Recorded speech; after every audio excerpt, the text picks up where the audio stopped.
Oh, say can you see that our women and children are being driven away by the husband and father authority figures so they can possibly create more niggas and bitches. So by the dawns of the early lights, our lights have become dim, and that's one more black soul residing in darkness permanently.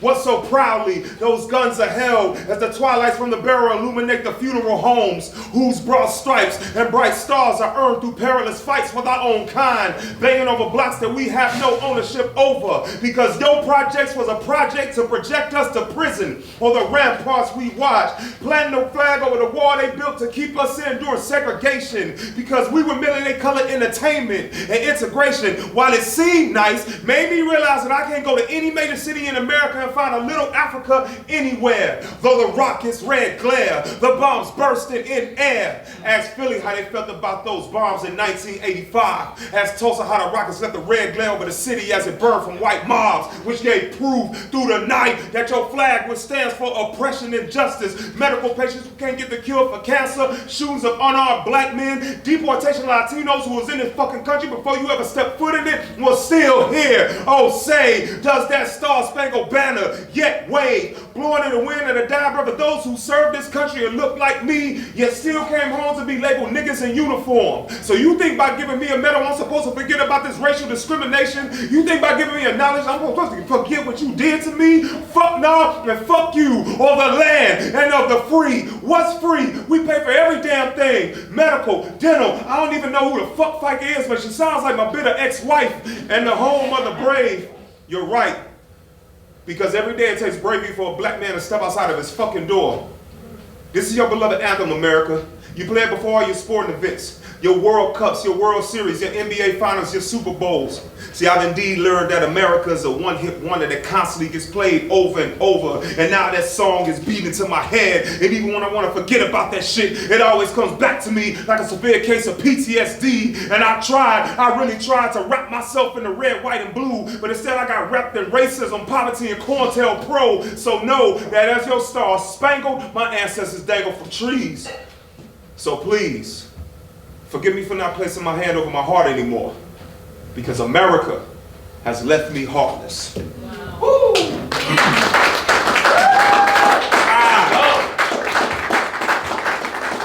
Appreciate y'all having me. Artist JoeMac. Get the IG and shit out the way. At Artist JoeMac, no K, on IG, JoeMacSpeaks.com. If you haven't figured out, I cuss. I did 20 years in the Navy. I'm a sailor, so again, I cuss. I'm pro-blackity black, but I love everybody.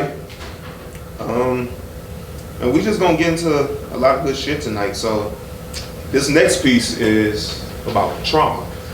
And if you've seen, who's seen the movie Joker? Everybody? Okay, so it's one of my favorite fucking movies. Joe Quinn, he's that dude, so just gonna get into it.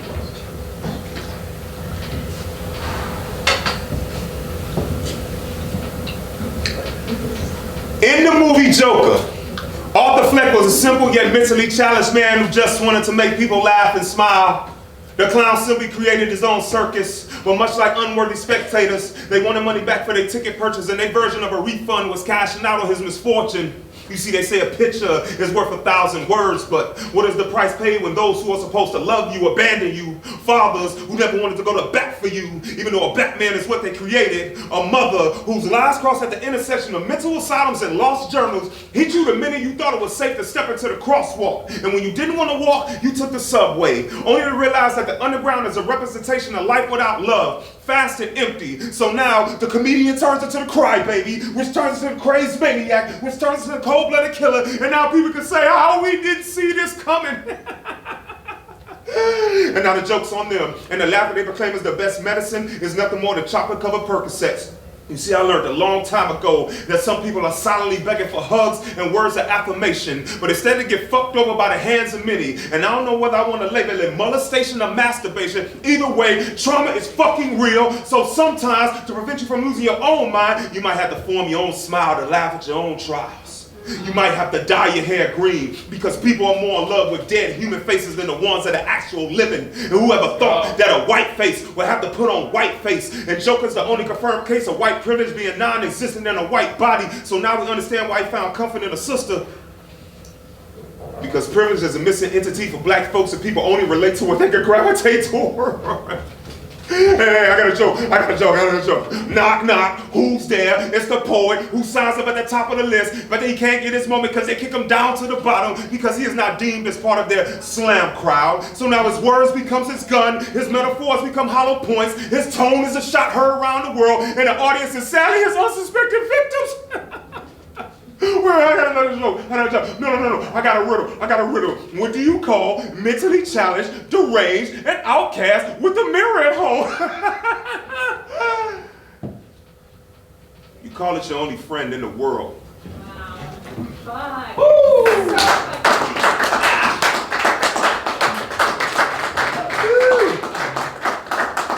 Y'all good?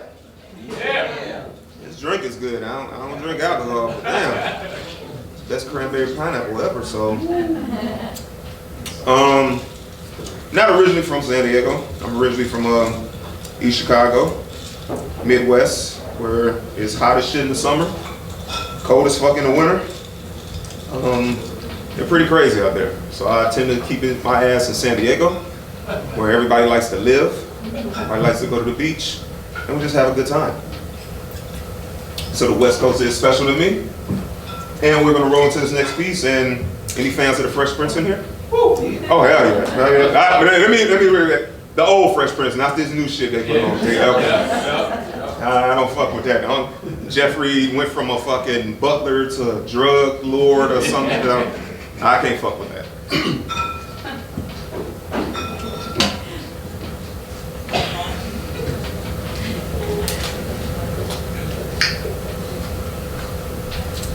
I grew up on the Fresh Prince. I remember the first day he moved to Bel Air. And his bling, let me start over. I grew up on the Fresh Prince. I remember the first day he moved to Bel Air. His blue and green striped shirt, his tilted hat, all that. I remember Uncle Phil was a judge, Aunt Viv was a school teacher, Hillary, while fine as shit, she was a leecher. Nikki was literally a little rascal who had cut off his dreads. Ashley was innocent, and in a sense, Carlton ended up being the most gangsta ass nigga on the show. And how could I forget about Jeffrey, who was simply a retired class clown who knew how to cook? You see, that gave the West Coast a different look. Yeah, when I moved here, I saw life wasn't private schools and suit jackets. I saw carjackers and private prisons. I saw a minimum wage system who forced parents to make a decision between feeding their kids and breathing. I saw bars on windows which had 2-year-olds practicing for prison before they even practiced for the potty. No wonder they had niggas with attitudes, because anytime you tried to express yourself, your thoughts were looked on as shitty, the same way as with their record deal. So while we all gravitated to a will, I'm trying to figure out how do many find the will to live, because Bel Air was a fantasy. And the man in me realizes that jazz was a representation of us, because every time you got off the block and got close to sitting on that plush couch, they threw you out the house before you even had a chance to sit down. And I thought once about leaving town, but fuck that. Just the West Coast, the left coast, where not a damn thing goes right. We don't fight over colors, we fight because every shade outside of white is deemed as an imminent threat. And if you poke a gentle puppy long enough, it's gonna turn into a pit bull. Therefore, that gangster shit transfers from the streets into our schools. The USC Trojans and fuck us with our living conditions. UCLA and all they got brewing, Crips looting, Bloods booling, even the black child in Oregon ducks shooting. Max pressed to put the dot on our rivals.com. Gangbangers nothing but 4- and 5-star recruits. Even the niggas in Washington Husky riding 4 deep, pack 12 gauge on the passenger seat. Arizona got the Wildcats, even the Utah Utes busting the gats. I told you, even college ain't safe out here. Higher education is literally getting high to deal with trauma. We got little girls in training bras who are actively training their mamas. Daddies who got a side bitch named Liquor with a mistress called Crack. And now their relationship with their son is a reincarnation of Lou. Yeah, Lou, remember Will's father who didn't want him to? That's who. And now little man is coming up to me saying, how come he don't want me, man? Trust me, youngster, I've asked the same shit about my mother to this day.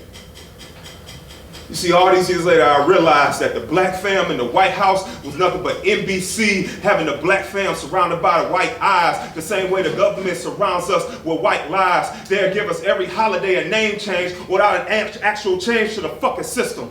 So maybe we should pull all our money together. Maybe we could then unify, hire the goddamn best attorney in the land, and we could have the Honorable Judge Phil Banks presiding over the case. And then I remembered, Uncle Phil dead, yo.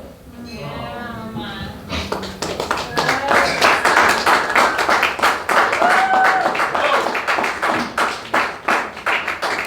Y'all still good? Good. I fuck with that fro, man. I ain't seen like a big. I fuck with the fro. Fuck with that, man. My daddy, so my dad died in 2018. His birthday is on August 4th. And like seeing that, like the old pics of my father, like, yo, this motherfucker had a fro, like, to out here. Like, that shit was just fucking ridiculous. Like, so like, that just brought back memories of my pops and shit. So, I got some new shit right here. New shit? Yeah, this is gonna be my first time debuting this one. So I'm gonna see if I can knock this shit out on first try. So if I stumble, forgive me. This is brand new. Y'all the first ones hearing this.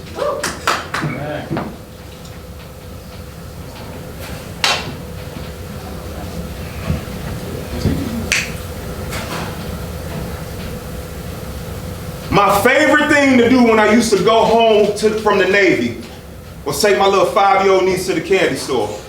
For some strange reason, she was addicted to lemon heads. I get 2 Butterfingers, and later I wanted to wrap my fingers around her fucking neck because she was so damn irritating, but still, that was my baby. Years later, I went home when she was a teenager. I knocked on the door, but her brother said she already went to the candy store. You know, I said, damn, you know, she don't want to be seen with Unc no more, but let me get her a shock of her life. So I jumped back in the car, drove 2 blocks, walked in and said, surprise, Amaya, let's buy some candy. In her eyes, she had the look of a 5-year-old had picked up an empty wrapper. She pulled out $1 and said, sorry, Unc, I can't hang with you no more. Everybody has hated me since I started eating Skittles. I really didn't ask for this. It was just a candy that all of a sudden I found I had a craving for. I didn't know tasting the rainbow was going to be a food that others around me couldn't stomach. I didn't know that your parents, who were supposed to be your pot of gold at the end, would turn out to be rusted steel, as in, why the fuck are you still my daughter? And that's when I realized why rainbows are associated with leprechauns, because I really as fuck felt short as fuck. Like, really, Uncle, I felt short as fuck. See, all this time I thought I was a lucky-ass 4-leaf clover, but I just ended up being fungus in the rainforest. And then one night, Unc, I swear, as God is my witness, I had a dream. I looked in the mirror and it shattered to pieces. And just like Jesus, I watched my body break. But in this case, it wasn't to feed so-called Christians. I wanted to solve the riddle of how long does it take to bleed out after you slit your wrist. And trust me, Unc, I wanted to make all my cuts as straight as possible. Get it? Straight as possible. Just so I could leave all the fucking evidence of what straight people did to me. I then looked at the cashier. I said, give me every Skittles package you have. And then I ripped over every bag and I started to make it rain. Red, orange, yellow, green, blue, indigo, violet. And I don't know this nigga Roy G. Bill from the Man on the Moon, but for the next 20 seconds, he became my niece's best friend. And that's when I told her, remember, baby, rainbows only appear after a storm. So appreciate yours, because it shows you will survive your downpour, and now the sun is shining on your undeveloped talents. And fuck who can't stomach your food. Because for all these years, you have been my lucky bowl of Lucky Charms, Fruit Loops, Fruity Pebbles, and Tricks. And fuck them other haters, because they ain't nothing but an old-ass box of kicks. And baby, who really eats that shit? And yes, before you even ask, it's still the same. Up may not agree with LGBT, but I do agree with love, gratitude, being yourself, and trust. So shit, maybe I'm gay as fuck right along with you, Amaya. I've told you to always be you. Ever since I was holding you up over my shoulders in the sky when you said, Uncle Junior, can you see I can fly? Did you even fucking realize back then all rainbows appear in the sky? Did you realize that the S on Skittles stands for fucking strong? Hey, did you know why rainbows appear as arches? Because arches can hold more weight than straight beams. Get it, Amaya? Straight beams. I looked at the cashier and I gave him $20 for every Skittle pack I opened. And I said, keep the change. And maybe one day people will learn to embrace it.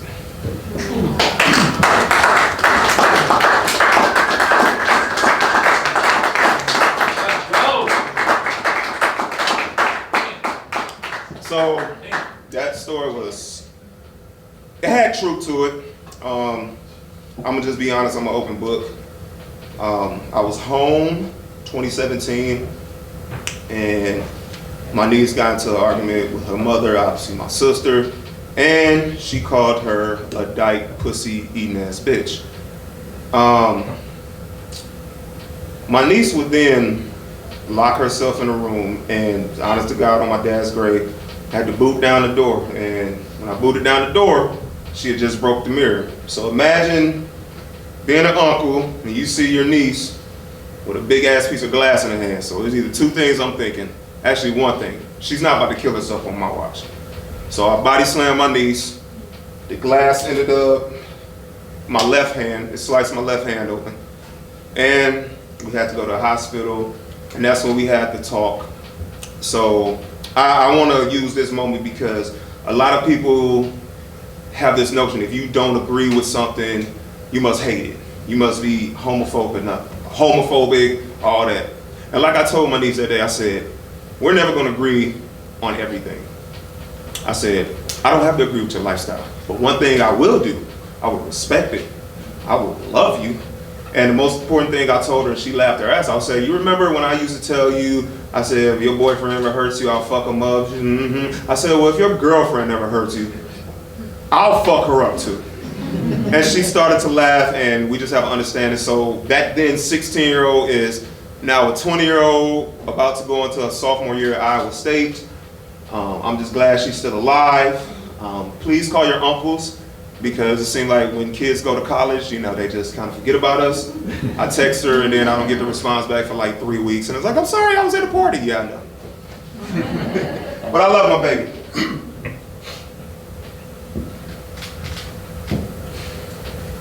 A lot of poets start their shit off the same. Dear whatever, to the man or woman who, whatever, or the countdown. 1, whatever. 2, whatever. 3, whatever. 10, whatever. 10, what the fuck ever. In a world where we thrive on being different, we have slowly become carbon copies of elements we choose not to possess. But to protect our own individuality, we mask our biggest opposition, ourselves. See, we think we cooking up dope shit in the kitchen, failing to realize that even water changes its state at 100 degrees, but mass hide from the world what you don't want it to see. So maybe that's why we fell in love with Black Panther. Maybe that's why we marvel at Marvel, because they represent us. Broken humans with superhuman abilities when we are not ourselves. Masked from the world to witness while spinning this logic and frustration, but deep down, begging for the world to operate on us with an oral castration and rip out our tongues to lick the shards of broken glass from the shattered pieces of our lives, because pain has never tasted so fucking good. We are not ourselves when we do this. We are literally regurgitating our past to present as presents to the people, shadow boxes of all the shit that we done dealt with. So maybe that's why they tell us to spit from the gut. Open those wounds up once again. Make that pen bleed as if that bitch was mad that her period came early and she had no wings to fly off the page when she went in a rage. Because to be a poet and on stage is to almost always be in a rage. And my apologies, Mr. Baldwin. I'm not trying to take away from your original statement, but I've been wearing this mask for so fucking long that even Michael Myers took his off, looked at me and said, my nigga, what the fuck are you doing? So take that mask off and be yourself. Because contrary to what you may believe, this mask is like a side bitch to the relationship with my humanity. This mask is me pumping gas in an all-white neighborhood at 2 in the morning, and I can't wash the blackness off my skin fast enough. And ironically, I'm a Leo, and just like the lion in Oz, I'm still looking for the courage to be myself, but I become blind in my own search. So tomorrow, I'm gonna tattoo my entire body in Braille, so for the first time in life, I could be feeling myself.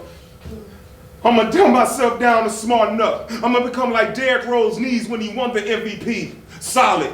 But most of all, I'm gonna remove this fucking mask, because what Jim Carrey has already taught me is that even with all your deepest, darkest desires happening, there's still a human being underneath that shit. So that makes me wonder, if we took the mask off the president, nah.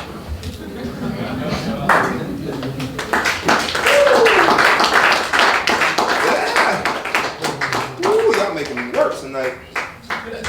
It's a good drink. Non-alcoholic, this is great. Thank you, Anna. Thank you, Anna. I appreciate it. Give it up for Anna. Give it up. Anybody got some good news in here tonight? Anybody know good news? On either side, we all made it here. You know, safe, sound. You're a good news. Oh, well, thank you. I appreciate that. You know, hey. With that, we'll keep it going. 2020 was a fucked up year for a lot of us. Yep. Remember the last thing I did was, I got off a plane to Tulsa in February. I had a show in March, I can't remember where I flew to, and then all of a sudden the world shut down. And it was just like, fuck. Like, and then so much shit happened in 2020. Like, Kobe died, Chad died, Black Panther, police shot more black folks. I mean, that was just a continuation, you know.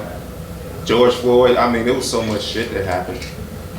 And I decided to write a poem. So let me get back to it. Anna, this is a good drink. Thank you. Thank you.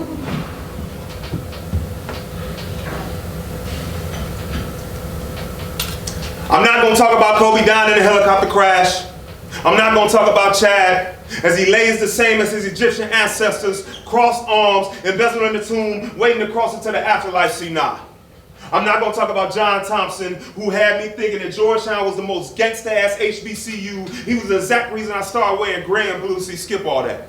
I'm not going to talk about George Floyd either, or the 8 minutes and 46 seconds. Matter of fact, just give me about 3 minutes, or maybe a 10-second grace period, because see, Corona may have taken the world by storm, but they have been trying to eradicate this virus called my blackness for some time now. They took all precautions, wearing masks, so when they see us in public, it was 6 feet minimum. Stay away from the niggers. We must maintain social distance, because if they achieve social justice, it will no longer be about just us. But I'm sorry, I said I wasn't going to talk about you. I'm not going to tell you that I spit more fire than what came out of the Minneapolis police station. I'm not going to tell you that I stopped watching Orange is the New Black because of that orange piece of shit in the White House. I'm not going to holler out that Black Lives Matter, because if I have to tell you that my fucking life matters, it means you never gave a fuck about it to begin with. I'm not going to talk about the Lakers winning the ship in the bubble, because Brianna Bubble was burst on March 13th, which ironically was Friday the 13th, and Jason Voorhees couldn't have written a horror flick of this magnitude, rated R for blood, guts, and violent content. They are content with killer gunning us down in our own homes. No knock knock, who's there? Just pop pop, black hair, brown skin,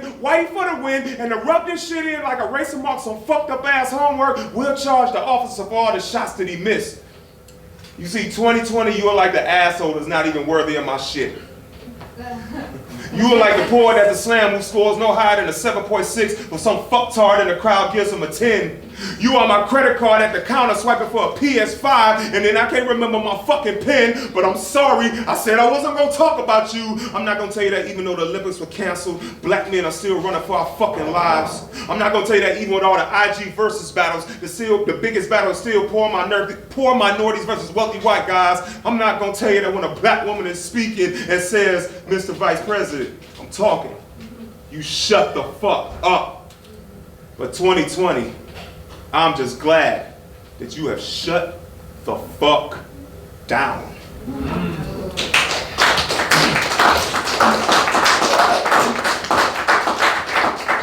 All right, enough political for a minute, enough trauma. It's time to get into the negative aspects of me, because everybody like, oh, yeah, you know, damn, he's a great poet, you know, he sounds perfect. No, I'm a pretty fucked up person. I've done some shit in my life. And that's a lot of things, you know, like, you know, when you see people in the camera, you know, people fuck up, you know, we so quick to crucify them, and then like, well, if you had a camera on you 24 hours, you goddamn Skippy, you won't want that shit exposed. So I wrote this poem because I wanted a lot of my negative aspects to be brought out so people who know who I am, mistakes I made, and I have no problem telling you, you know? So, yeah, you're welcome. This poem here is called This Is Hard.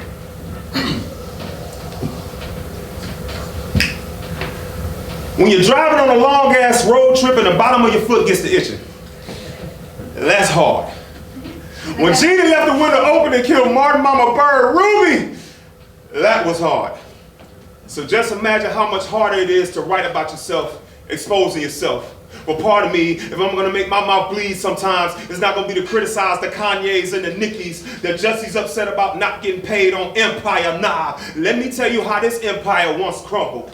I fucked my ex-wife's friend 2 months before the wedding because she stopped giving it up 6 months prior. Check. Never really bonded with my father till I seen him lying in the casket. Check. Damn near drank myself to death 2 days after having a heart attack. Check. And with all those checks, I arrived at the bank, cashing out my soul for repercussions. I was playing out in divorce, damnation, and depression. Nigga, I literally saw the world in 3D. I got a biological brother that I never met. My mama called me fat and asked me why I couldn't be like my best friend when I was 11. And after 9/11, I didn't call my recruiter back for 3 weeks. You wasn't about to get me shot at. See, I dealt with enough bullets in them East Chicago streets to fill up the entire duration of the Afghan war. But with war, I learned the biggest one is within self. So excuse me for the rope marks on my neck. I was trying to hang my past because my present was so fucked up. I asked my liver for forgiveness because every time I would listen to Kendrick, I would literally leave her drowning in swimming pools of liquor. Don't mind the slits on my wrist because every time I got tired of writing about life's mischief and my hand could no longer grip the pen, I remember that the Bible says the blood purifies all sin. And then I looked within and asked, am I really Joe? Now I remember Joe in Spanish is pronounced Jose, but Jose sounds damn close to Jesus, and Jesus sounds damn close to Jesus. So maybe I was looking for the guy within me to share my own blood on my own cross. Maybe I could pierce out my side and flow out the rivers from my best friend got shot around the corner from my fucking house. Then I could die, be buried, resurrected, kick the stone away from the tomb, only to be greeted by the police yelling, freeze! You look like the suspect who just robbed Ray's Boom Boom Room, and it's literally life with no comedy. See, a part of me regrets coming on stage for years for finger snaps, hand claps, and occasional meet me in the back, fine black man. So let me tell y'all who the fuck I really am. My name is Joe Raymond McClain Jr. I'm 6'1", 225 pounds. I got a scar on my right cheek from a fall on my grandmother's gate. Chick-fil-A is my version of a perfect date. Me and spiders go to war like Bloods and Crips. I'm a tattooed guy in love with Hallmark flicks, and I'm a fan of Eminem and that 8 Mile shit. So fuck a Papa Doc, fuck a clock, fuck a trailer, fuck everybody.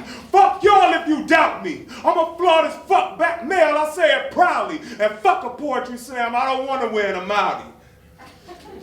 Now tell these people something they don't know about me.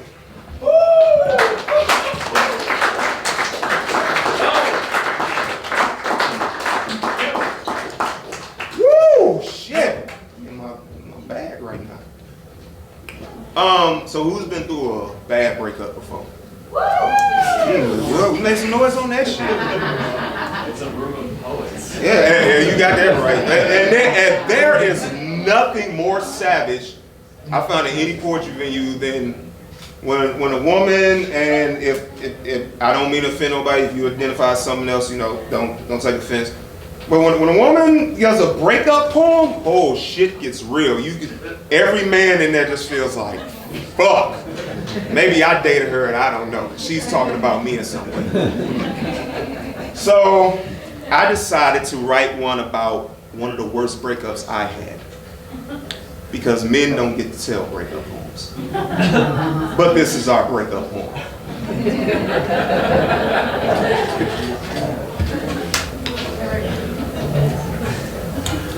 The pros and cons of dating a poet. Yeah. You can become the sweetest smelling flower with visuals I tell through words, or you can become that withering ass rose that I throw on top of the casket before the dirt is added. You see, I was once in love. I remember our first date, we went for tacos. Because if you want to get me, all you got to do is say, Joe, let's go get some Mexican food. We fell in love with ice cream, hookah, Jack in the Box, and later, I sat my ass in the cold sand for an hour and a half under the Big Dipper. I swear to y'all, with God as my witness, the next week, I licked her until her clit became unconscious. I fucked her as if all my breasts had depended on it. And before all that, I made her did a fettuccine from scratch, some stuffed chicken breasts, and we discussed goals. True story. 9 months later, she would tell me that our first date didn't mean shit. And I felt like shit. I wish the sperm that I shot down her throat could have stayed in my dick because she had tasted all my life's goals and ambitions. And I know to men that sounds kind of strange. How can you complain about getting your dick sucked until I remind them that a vacuum is a powerful tool and until it pulls something up that destroys its insides, causing it to be dysfunctional. Have you ever been inside traumatic pussy? I'm talking twice divorced pussy. Kid by a nigga you call a clown, but you let your vagina become the circus pussy, and at times I became the nigga she hated while in that pussy. Yet I still tried to find the good of her that didn't involve her spreading her legs, and no, I'm not perfect in any way. But when you tell me the 9 hours of my life wasn't shit, I think about the 1,000 hours I listened to you, bitch. I think about all the times your work ethic couldn't match your finances. I think about all the times you told me how you felt God had abandoned you, and I wanted to say fuck you, but I only had good memories of that shit. I wanted to wish stupid, dumb, petty shit on you like, I hope you catch 4 flats in your driveway because I still cared enough for that shit not to happen on the road. I wanted to say to hell with you, but I only wish eternal damnation on rapists and child molesters. Funny how your last husband was the latter.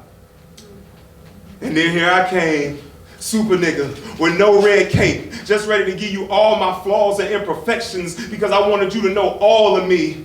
But when I saw that being all of me was too much, I realized that the S on my chest stood for stupid as fuck. How could I even try to love someone so broken? Did she not see the numerous nights that I cut my hands trying to piece her shattered life back together again? Did you know that glass is actually not a solid? It is made from sand. So maybe that's why she slipped through the cracks every time I tried to grasp her and love her. And when I found that a crack in glass moves at 3,000 miles per hour, I realized I would never be fast enough to her heart, no matter how fast I ran. Dear ladies,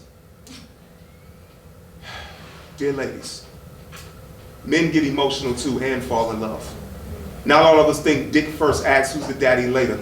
Some of us learn to love without ever seeing it at all. Kudos to my dear daddy. Yes, I came from your balls, even though you never had the balls to love my fucking mother properly. To the woman I was once in love with. Again, I would say fuck you. But it will only remind me of some of the best times we ever had.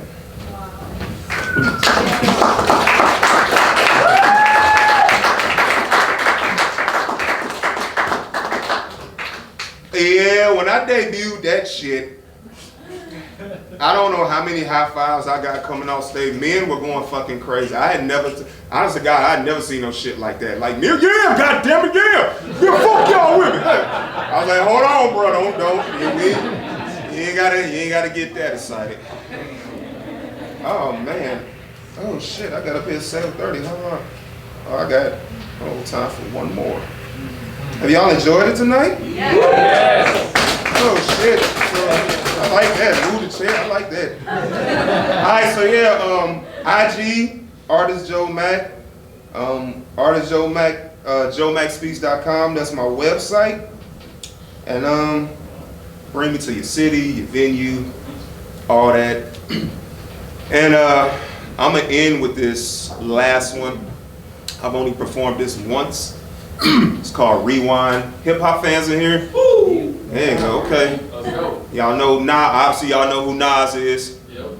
So Nas made a song called Rewind, where he basically did a song backwards from the ending to the beginning. So I wanted to challenge myself one day. I said, why don't I do a poem from end to beginning? See if I can make this shit pop. I've only performed this once, so if I fuck up, bear with me. And it's sad I'm getting recorded, so I'll fuck up on camera. But do that. Shout out to the cameraman.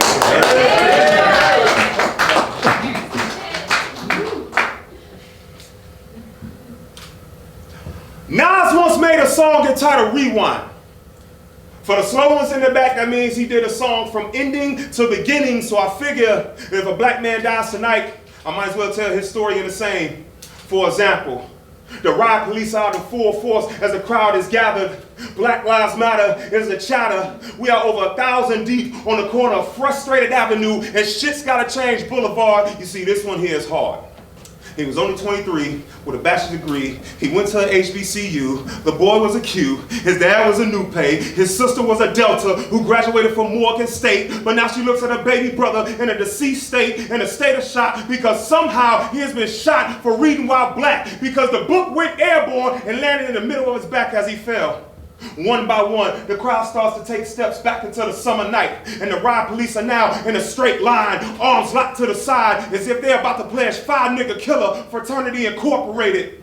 One by one, they fall out like black people after integration and disperse. The corner, the hearse, the corner, the hearse, rewind, let's say, the hearse, yeah, the corner doors vans open, the gurney is wheeled back out to the spot, dropped, and once again the black man is put down. And this is when I learned that the phrase, a man dies 2 deaths, is damn true. The white sheet comes back up off a dead black body. Rather, his last breath had blown it into the white coroner's hands. He walks back through the Red Sea, but at the bottom of this ocean, it is littered with shells that are not crabs, only cases. He disappears into the summer night, and ironically, my man's is back from the dead like a Chief Keef mixtape. 96 hollows going back into the chrome of the 4 horsemen of the apocalypse who decide to make another black man their revelation. Amen. They say, don't move, don't move, don't move. And my man is standing still like this. I swear to God, it's my witness. If he was on TikTok right now, he'd be at 14.2 million views. He is as still as DC politicians when it comes to addressing black issues. But yeah, let's get back to the story at hand. The police return to the squad car and they get on the radio. Nigger in the hoodie, we see him. I think he has something in his hand. All right, boys, this is the moment we've been after. And I did 20 fucking years in the military. And I'm trying to figure out what radio frequency they're talking in until I realize it is nigga etiquette. The squad cars disappear back into the night. And my man returns back to the library where white people tend to bury all of their fucking lies. His grin at the clerk is met with no emotion as he motions back to the aisle, pulling back down the autobiography of Malcolm X, not knowing he'll be X'd out in less than 20 minutes. Because even though he is minding his business, the 2 male clerks and the 3 females have always deemed him as an imminent threat. And maybe it's because they say black people don't read, but I'm trying to figure out why, because he's the only one in here. And all of a sudden, baby girl pulls her phone back out and dials 119. Hi, operator, maybe help you. Yes, there's a nigga in here with a book instead of a gun. And that's the most dangerous black man alive. Thank you.